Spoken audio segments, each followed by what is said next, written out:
Hey y'all, welcome back to my channel. Blake the Book Eater here, and today we're going to talk about everything that I consumed in the month of January 2020. So we're going to mix it up a little bit because it's my channel and I can. So in this wrap up, I'm going to talk about all the books I read, obviously, but I'm also going to mention some of the movies that I watched, the shows I watched, and also just maybe some video games that I played. I don't know. I want this to be kind of like a cohesive overview of what I was doing in January. So we're going to go through all the books I read first, and if you care to stick around for the other stuff, feel free. But before we jump into the video, make sure you go follow me on Instagram, Twitter, etc. And if you haven't already, please subscribe to the channel because you can get more of my awesome reviews and content, and I'm funny sometimes, so there's that. Okay, so first up was kind of a double whammy. I promise I'll keep the movies later, but the first thing that I read in the year 2020 was actually the screenplay for Tenet. I own like most of Christopher Nolan's screenplays like in this published format because if you guys didn't know, I'm a screenwriter and this is what I do. So kind of like reading screenplays is super fun to me, especially if they're published, and this one has a little bit of commentary in the beginning and also some storyboards at the end. And it was just very fascinating to read because if you haven't seen the movie Tenet, I really enjoyed it. I thought it was a very fun ride. It's not as good as some of Christopher Nolan's other films, but that's a very high bar. Looking at the script was actually really interesting because I was able to pick up a lot of the dialogue that I missed because I did have to turn subtitles on while watching the movie because it's very muddled. The sound mixing is really bad. And so if you do watch Tenet, which it's fun, you should, make sure you have on subtitles because otherwise it's very hard to get a lot of that plot information. And so a little bit of the first act I watched without subtitles and then I turned them on. And so then I read the screenplay and it was a lot easier to kind of grasp some of the overall concepts because I think this is a very confusing story and a lot of the mechanics are really confusing. However, after reading the script, I realized that a lot of the elements in the script actually work much better visually. So reading the script, I did get a better appreciation for the film, and I actually watched it again with my roommate who hadn't seen it, and I actually enjoyed it a lot more on the second watch. But yeah, so I gave the script like a 3 out of 5. Very arbitrary, but because I feel like the script just isn't as good as the actual final product. And that, you know, some people can say, oh, well, script is never as good as the actual movie. I disagree. I've read some amazing scripts that stand alone completely by themselves. But yeah, so that's Tenet, the first thing I read in 2020. The next thing that I read, well, it was actually I was finishing reading it. It was The Burning God by R.F. Kuang. This is the third book in the Poppy War trilogy, which is an adult fantasy series by R.F. Kuang. It is a very like historical inspired fantasy series, so a lot of the events are inspired by actual like Chinese historical events, which is really cool to read about.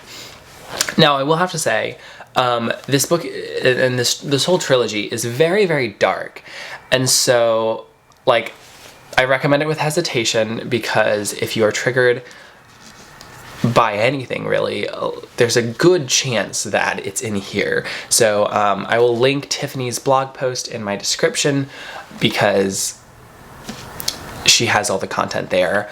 Otherwise, yeah, go into this cautiously. Now, the actual book. I actually really loved the first book in the trilogy. I thought it was wonderful. I loved the first half of it, and then the second half was remarkably different. I loved it for a very different reason, and I just loved the book as a whole. However, I found as the trilogy went on, I cared less and less for Rin as a character because you know, and I have to film my sections for the Dragon Republic and the Burning God sections of my trilogy review because I want to eventually get that up. so I can talk spoilery. But I will have to say, like, as Rin's character went on, I just did not like reading about her. And again, because she is a character we're not necessarily supposed to love. I know a lot of people do anyway, but I was just kind of I was done with her character, honestly, with most of book 2. And then in book 3, actually, I think this introduces a lot of interesting concepts, and I actually started to care about the characters and the cast again, because where in book 2, I did not care about Neza at all. In this one, I still don't care about Neza, actually, I'm sorry, but I cared more about his kind of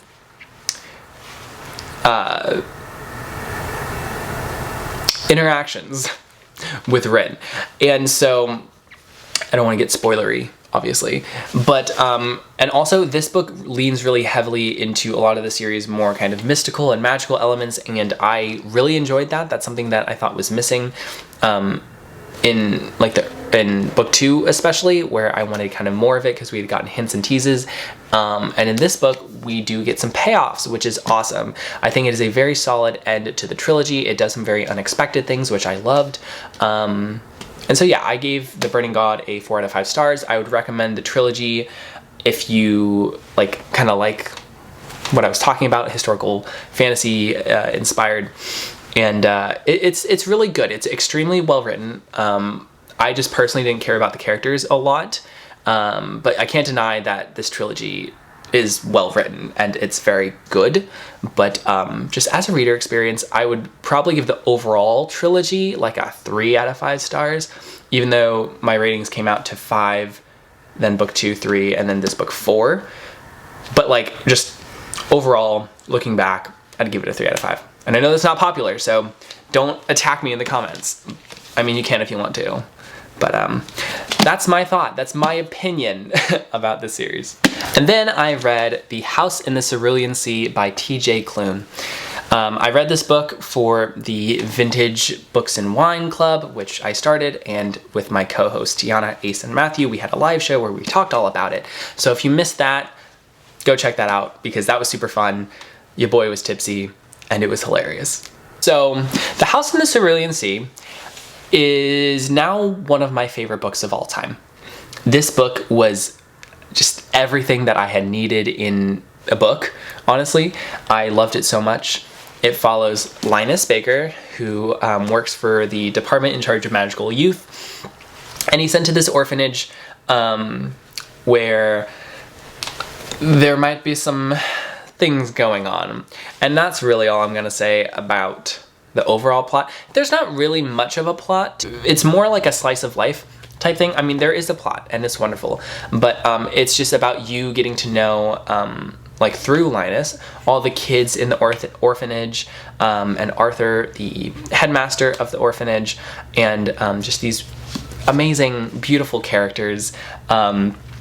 You have a wyvern, you have a gnome, you have a slime, you have a were creature who turns into a Pomeranian, the Antichrist. It's so whimsical and magical, and I loved it so much. This book just felt like a warm hug, and I know in the future that I'm gonna be coming back and rereading this book again, and I'm just so excited to read anything that TJ Klune writes, because this book made me just feel so many things. It was the perfect found family, queer romance.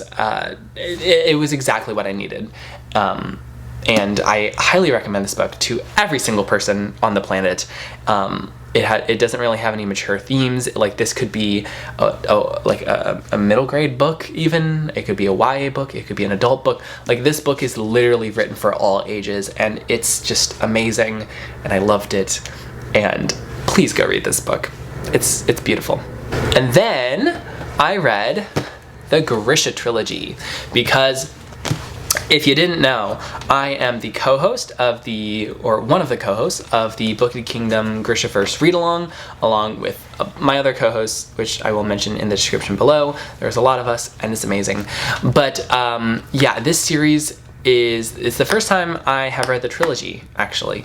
I read the Six of Crows duology years ago, And I love those. And I just heard very mixed things about the Grisha trilogy, so I never gave it a go until now, when, you know, we have the Netflix Shadow and Bone show coming out, which you guys are definitely going to get a review of.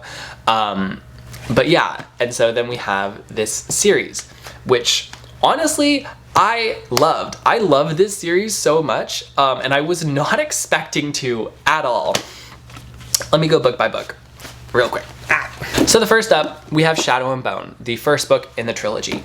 This book was not good for like 2/3 of it. I went into this book expecting, because I heard a lot of mixed things, and I was like, And the first 2/3 of this book were like all of the negative things that I heard come true.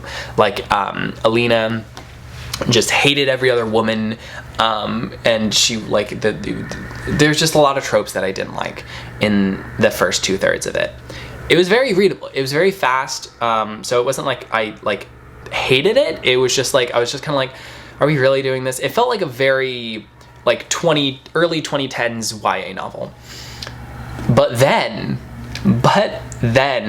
we get to the end of this book, and the end of this book really saved it. It was awesome. Like, just for perspective, the first 2/3 of the book were like a 2-star for me, and then the last third of this book was like a 4-star from me. And I've never had a book do a complete 180 on me like that, and I loved it. I was like, oh, I'm like invested in this story now. So then we get to book 2.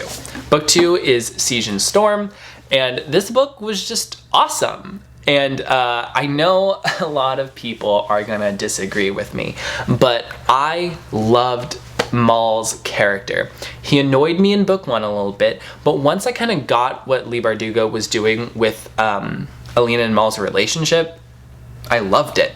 And Siege and Storm, like, yeah, there's some fumbly, weird love triangle kind of mishap things that happen. However, unlike other YA books where I'm just like rolling my eyes and like, ugh, I feel like the characters reacted like as they should in that situation. Like, there was never a time where I was like, this doesn't track with this character. It feels like the author trying to make drama, which is something that I am experiencing in the series that I'm reading right now, which we'll talk about in my next video. But this book, like, I don't know, I just really loved all the character decisions. We get an awesome new character in here, and then the end of this book is really good too. Like, I just really enjoyed this book. And then we get to the last book, Ruin and Rising, which honestly is weird because I know a lot of people, like, out of all the entire trilogy, most people have the most mixed opinions about this last book. And I loved it. Like, so, like, you know, I ended up giving Shadow and Bones a 3-star. I gave Siege and Storm a 4-star, and then Ruin and Rising, I also gave a 4-star. So, I just really enjoyed the adventure and the narrative, and just the things that the characters are going through in this book, and I really love the ending of this book. Like, this trilogy, like, it's weird because I didn't care about the characters at the start. And then in book 2, I was like, okay, I'm starting to care about these characters now. And then book 3, I was like so invested in all of these characters. And I just loved it. It made me really happy. And the way that this trilogy ended was just so good. And I actually, like, part of me wants to go back and reread Shadow and Bone. And knowing how the whole trilogy ends, maybe I think I would like the first book a lot better. Just because I know, like, kind of what she was doing, what she was planning, and what she was trying to set up. Because honestly, without what we had established in the first book, a lot of the beats in books 2 and 3 that I loved wouldn't have, like, happened or made sense. So I understand why they needed to be there. While I was reading it, I didn't like it, but now knowing where it was going, I think I would have a better opinion of the trilogy. But the trilogy, why can't I speak today? But the trilogy as a whole, I think I would give a 4 out of 5 stars to. I just really enjoyed the journey. I love the ride. The characters really grew on me. I love the magic system. The world felt unique. This is, I don't know, it's weird. Like, this is one of those series that I just have heard the most mixed things on, but I ended up loving it. Like, it was great. And honestly, this makes me more excited, honestly, for the Shadow and Bone stuff in Shadow and Bone and not the Six of Crows stuff. I mean, I love Six of Crows, don't get me wrong, but I just don't know how they're going to weave in early parts, like before the Six of Crows duology takes place, like those characters, like what they did before, in with what happens in this trilogy to make it feel organic. Like, I don't know how they're gonna do that, and we'll see, I guess. I'm excited though, I'm really excited, and yeah, so you will be getting a trailer reaction and a series review from me after that comes out in, I believe it's April? I don't know, we'll see. But yeah, the Grisha trilogy was awesome. I loved it. Go read it. And the last book that I read in January is the classic City of Bones by Cassandra Clare. Now, I have made the just kind of dedication that I'm going to read the entire Shadowhunter series this year. And I can do it because they're really fast. Like, this was a very fast read. I actually buddy read this with Cindy and a couple other people, and we all had very different opinions, but I really enjoyed this. The world does feel kind of like a mishmash ripoff of like a lot of different things, and like I know there's some weird stuff with fan fiction and like I'm not exactly sure. I haven't looked into all of it, but honestly, I really enjoyed this. Like, there were some bits in it though, just like bits of prose here and there that really struck me the wrong way. And that's mostly because this takes place in, this was written in 2007 or was published in 2007. So it was written earlier than that. And we are almost like 15 years. No, we're 15 years. No, why can't I do math? We're almost 15 years. I'm just gonna go with that. We're almost 15 years away from 2007. That math doesn't work, but I don't want to think of it. Anyways, the point is, I really enjoyed this book. Honestly, I think it's better than Harry Potter because, I mean, fuck Harry Potter and fuck J.K. Rowling. That's all I'm gonna say about that. J.K. Rowling is trash. Cassandra Clare actually goes out of her way to include LGBT people, even in the first book. And okay, I'm actually impressed by this. The fact that this book was written in 2007 and had like a gay subplot like throughout the series. That's like kind of wild to me because like it's so commonplace now, but I know like at the time that this was published, this was like one of the only series that I was aware of that had any kind of gay character in it, in like a main YA published series. So that's really cool, and I do like applaud Cassandra Clare for including that. Like, that's awesome. On the whole, I did enjoy this book. I gave it a 3 stars. Mostly because there's something that happens at the end of this book, and if you've read this book or the series, you know what I mean. I've been tweeting about it. That makes me very uncomfortable. There's something that happens, and it just makes the whole series feel very uncomfortable. And so after that plot point is introduced, it's been really hard reading this series because it really bothers me. But in the first book, it doesn't really happen. So I think that's why I did enjoy this a lot, because I was just like, okay. And also just, you know, I really like, the demons in this were creepy. Like, they were cool. The way they were described were cool. It made me like want to, and I know there was a movie, I know there's a TV show or whatever, but like, and I have seen one episode of the TV show like years ago. It was not good, but I'm gonna rewatch them for you guys. But it makes me really want to, like, I don't know, play a video game in this world, or like watch a good adaptation of this. So yeah, I really enjoyed this book, and that's my brief mini review. And that's it. Those are all the books I read in January. Now, I'm just going to do a quick rundown of all the other media and content that I have consumed in January. So the first one obviously was Tenet, and I really enjoyed it. It's not the best, but it's still fun. As for shows, I've been watching WandaVision, and it's amazing. And if you haven't seen WandaVision, please go watch WandaVision. It's stellar. It's phenomenal. I also had to watch an anthology series for my class, and so what I chose to watch was Modern Love. And I only watched the first 3 episodes, but it's this anthology series on Amazon that follows a different like kind of love story every time, but they're not like love stories in the traditional sense. They're kind of unique and different, and I really love them. It's got a star-studded cast, and the 3rd episode with Anne Hathaway is one of the best things I think I've ever seen. It's so good. So Modern Love is phenomenal.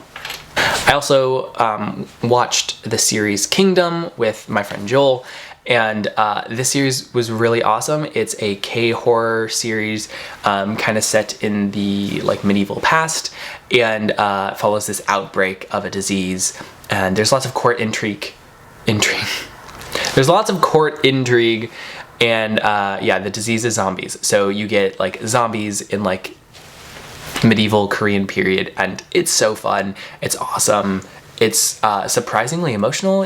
Yeah, the show is awesome, and it's on Netflix, both seasons, and we're getting a special episode in season 3 coming soon, so catch up.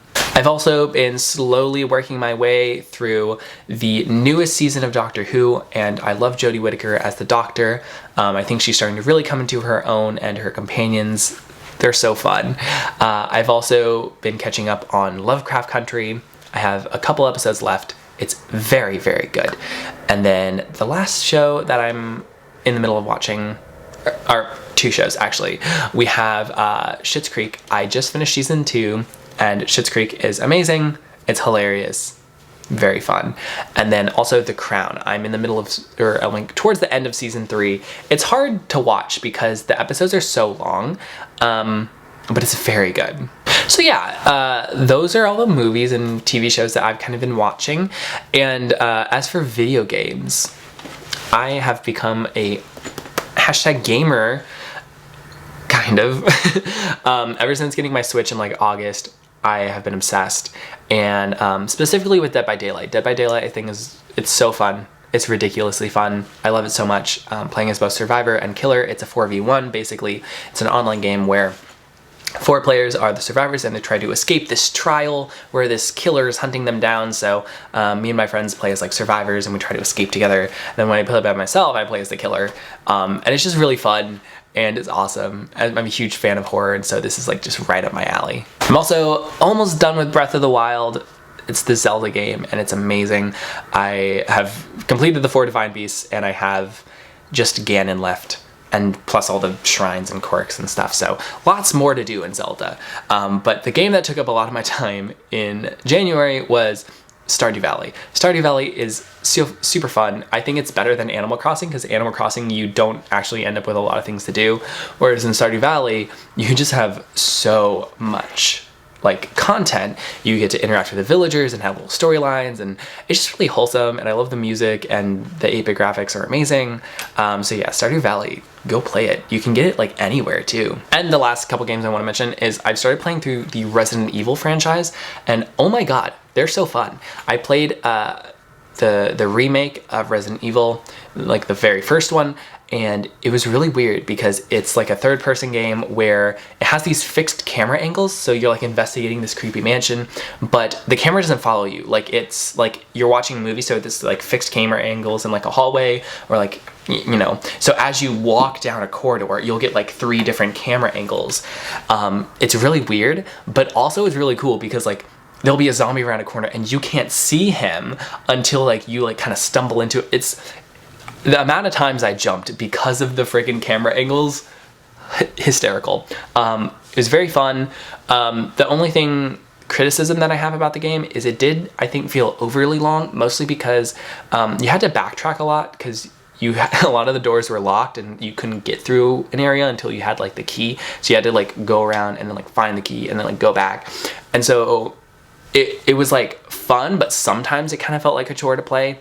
But overall, I really enjoyed it. Definitely worth playing if you can. And the last game I want to talk about is the game that has consumed my soul for the last like couple weeks, and that's Resident Evil 4, because 2 and 3 are not on the Switch, and I wanted to take a break from like the fixed camera style, so I haven't played Resident Evil 0 yet, but so I jumped to RE4, and it's so fun. You are Leon Kennedy, and you are trying to save the president's daughter from like this village full of like cult people, and they have like these parasites within them that like burst out of their heads, and it's super gross, but it's very fun. It's like, it's more of an action kind of horror thing than the more subdued survival horror and like super puzzly that the first Resident Evil was. There are some puzzle elements in RE4 which are super fun, but they're like very easy, and it plays very seamlessly, and there's lots of enemies, and it's just very satisfying. It's so satisfying to play, and I love it. And if you have anything, RE4 is probably on it, and it's worth playing. And yeah, so there's the end of my rant about all of the non-bookish things that I consumed this month, or January. It's February now. I'm late. I'm sorry I'm getting this up so late.